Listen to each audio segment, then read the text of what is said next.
Pemirsa, pernahkah Anda membayangkan sesosok makhluk halus yang berwujud mengerikan? Atau pernahkah Anda melihat langsung wujud tersebut? Penampakan makhluk halus sepertinya menjadi momok yang menakutkan bagi sebagian orang. Dari pandangan para ahli metafisika, penampakan makhluk halus ternyata bermacam-macam. Bisa saja penampakan itu hanya sugesti, atau memang ada makhluk yang mampu menembus dimensi manusia. Namun pada kemungkinan, makhluk tersebut memerlukan energi yang cukup tinggi untuk bisa melakukannya. Mereka memanfaatkan energi negatif yang muncul dari manusia itu sendiri, salah satunya adalah ketakutan kita. Hal yang sama terjadi juga pada penampakan makhluk halus yang tertangkap pada kamera. Fenomena penampakan makhluk halus pada kamera semakin banyak muncul di media, baik televisi maupun media internet. Para ahli metafisika membagi penampakan makhluk ini menjadi 3 tahapan, yaitu orbs, ektoplasma, dan vortex.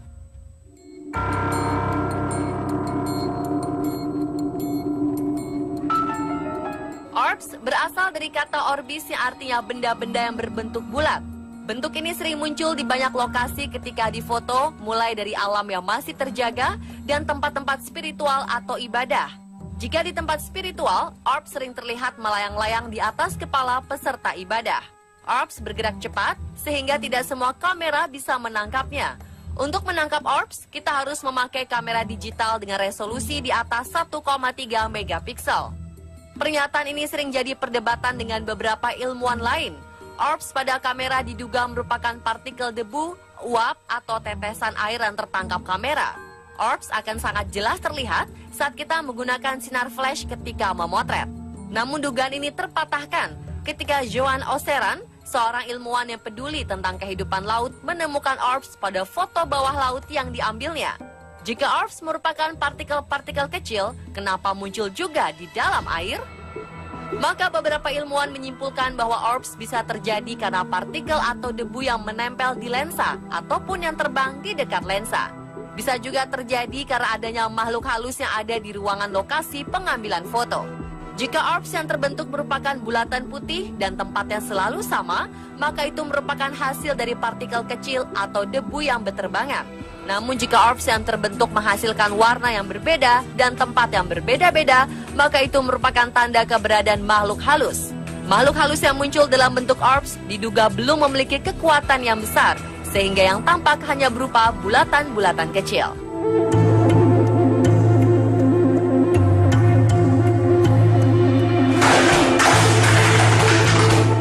Tahapan kedua yang terbentuk adalah ektoplasma. Ektoplasma berasal dari bahasa Yunani ektos yang berarti di luar dan plams yang berarti sesuatu yang dibentuk. Ektoplasma sering diartikan sebagai perubahan wujud selanjutnya dari orbs. Orbs yang punya kekuatan lebih tinggi membias menjadi seperti awan atau asap. Para pengamat metafisika menduga bahwa orbs dalam tingkatan yang tinggi mampu memberi sinyal kepada otak manusia dan membuat manusia ketakutan. Semakin manusia ketakutan, energi yang dibuang akan semakin banyak. Energi inilah yang diserap orbs sehingga mereka mampu membuat bayangan asap dan memanjang. Ektoplasma sudah cukup untuk menggerakkan benda-benda ringan seperti kursi, horden, dan benda-benda berukuran sedang yang tidak begitu berat. Ektoplasma juga mampu mengirimkan sinyal agar terjadi sensasi rasa pada manusia. Ektoplasma juga mendapat kekuatan dari manusia yang meninggal secara tiba-tiba, misalnya dibunuh atau karena kecelakaan. Pada tubuh yang mati mendadak akan muncul ledakan pengeluaran energi yang sangat besar. Apabila makhluk astral ektoplasma dapat menyerap energi tersebut, dia akan mampu membuat pemunculan selama ratusan tahun. Ektoplasma senang berada di tempat yang memiliki banyak sekali unsur besi, karena bisa menjadi konduktor yang baik untuk berbagai kegiatan.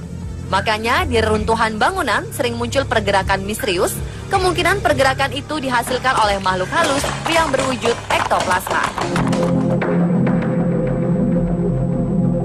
Makhluk halus yang sudah sampai pada tahapan vortex bisa menampakkan diri dengan mudah tanpa harus mengirimkan sinyal ke otak manusia.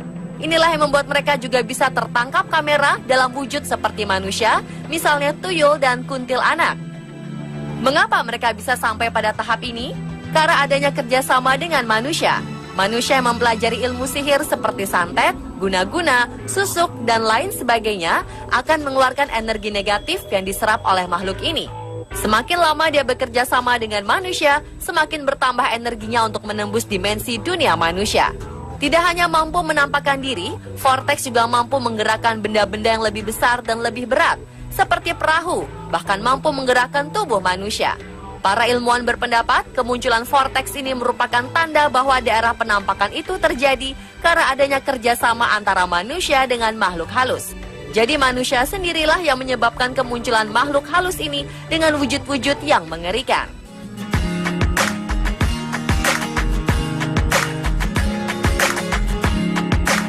Dari pemahaman ini diambil kesimpulan bahwa manusia juga berperan memunculkan makhluk-makhluk halus ini.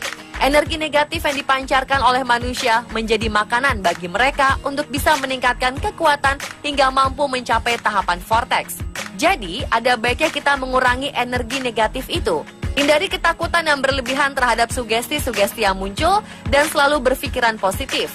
Keinginan untuk mendapatkan ilmu kebal atau harta yang banyak dengan jalan pesugihan juga pada akhirnya menguntungkan makhluk halus